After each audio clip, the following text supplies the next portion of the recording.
Hello and welcome to A Phrase at a Time. I'm Andy.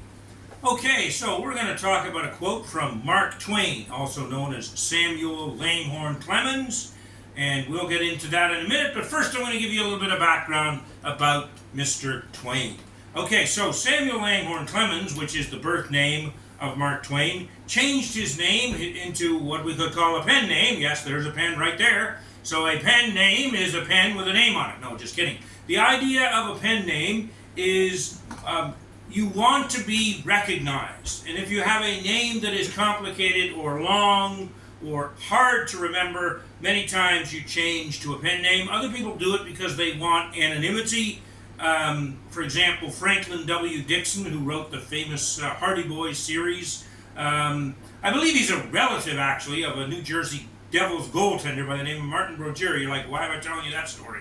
The reason I'm telling you the story is because Franklin W. Dixon didn't want to be known. Didn't want people to know who he was, and so he wrote the entire Hardy Boys series under the pen name Franklin W. Dixon. Something like 30 books. I used to read them when I was a kid. So that is another reason why sometimes people change their names. So what happened with Mr. Clemens, he changed his name to Mark Twain. My guess is it was probably a recognition thing because Samuel Langhorne Clemens is a little hard to remember. He was born on November 30, 1835, and he died on April 21 of 1910. He was praised as the greatest humorist who ever lived. And William Faulkner once called him the father of American literature. And I would think that type of praise comes a lot from people that came after him and wrote, some of them in a similar time period, like maybe Walt Whitman, or later writers like Hemingway, and even up to Faulkner and coming up to present day. Many people borrowed from some of the themes of Mark Twain and even borrowed some of the ideas or wrote in a similar vein, and this is why we can sometimes look at him as the father of American literature. At any rate, he wrote a number of very famous books. The one that children used to read probably mostly in, I would say, high school and sometimes even in college. The Adventures of Tom Sawyer, which came out in 1876.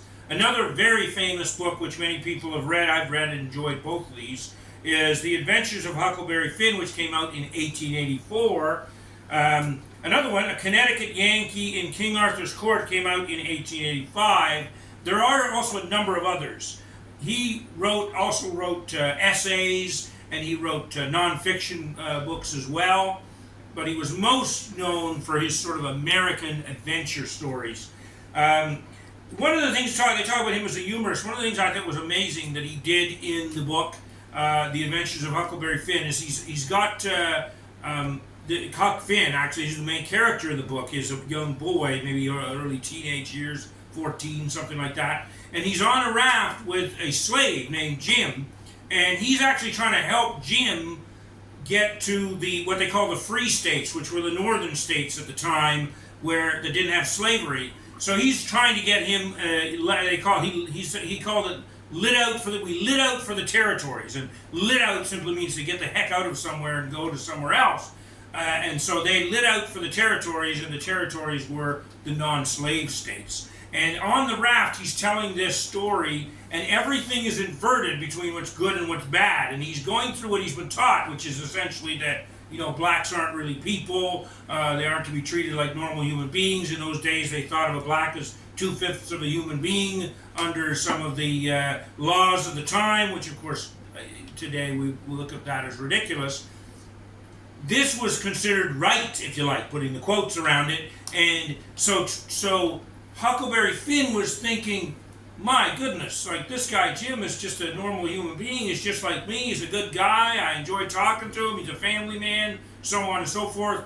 And if I have to do wrong and I have to be a horrible sinner to take him away from the possibility of having to continue living as a slave, then I'm just going to be a bad person. And if I have to go to hell, I'm just going to go to hell. So this is kind of the inversion. This is the type of thing that Twain did a lot of. It was really humorous, but also tragic in a way in this particular case. But it's like a tragic humor, and people really appreciated that. And it also helped people of the time rethink some of the issues of the day. Of course, slavery being one of them. So now, And let's get into the quote a little bit deeper, and let's talk about what it means, and talk about why I think it can still be important to us. So let's see it.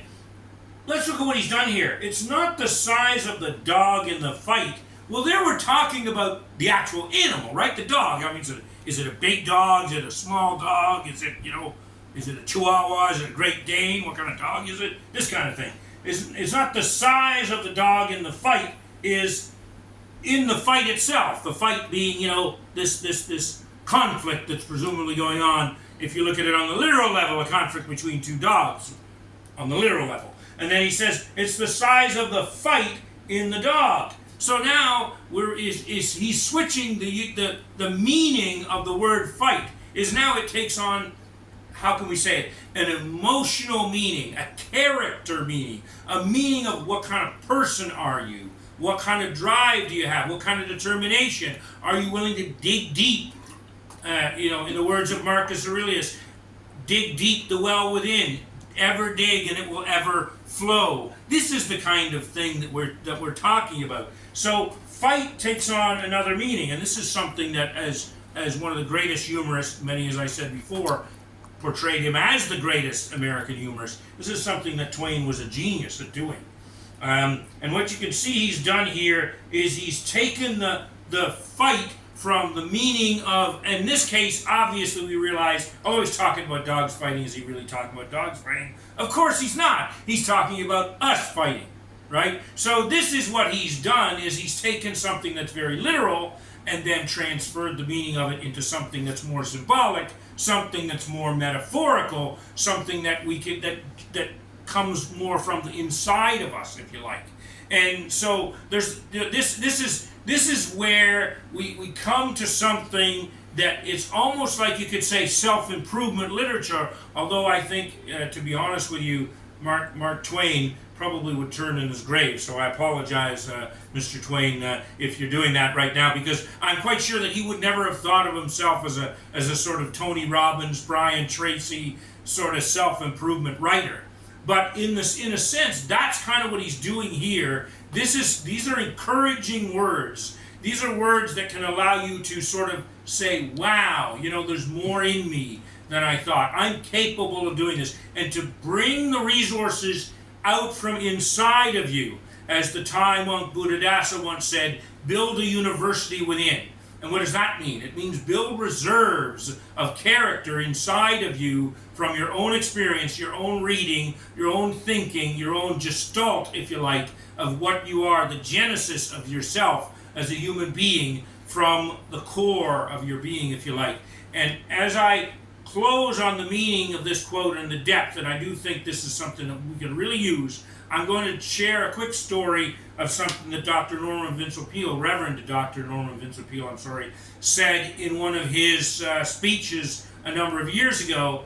He told a story of a friend of his who had been a coach, and he'd been a coach of some young students, and there was one student, and they were very afraid of the high jump. Now, when you do the high jump, I'm sure a lot of you are familiar with it, but you have to jump over these bars. They put these metal bars out, and you run and you take a jump and you do, what's called the Pillsbury flop or something like that, or Pillsbury flop, which is named after the guy who first did it a number of years ago. Anyway, you do this flop and you go over the bar, but it's a little bit scary because, if you hit the bar, you could hurt yourself or fall, even though they have padding, but still. So this kid was a little scared, and he's like, Coach, I don't know if I can do it, And Peale tells the story, and he says the coach patted him on the back and said, son, throw your heart over the bar, and your mind and body will follow. And I think that's the essence behind this quote. So that's it for now, for a phrase at a time, and we'll come back with more on the next video. Please like, subscribe, and leave your thoughts in the comments below. Thank you.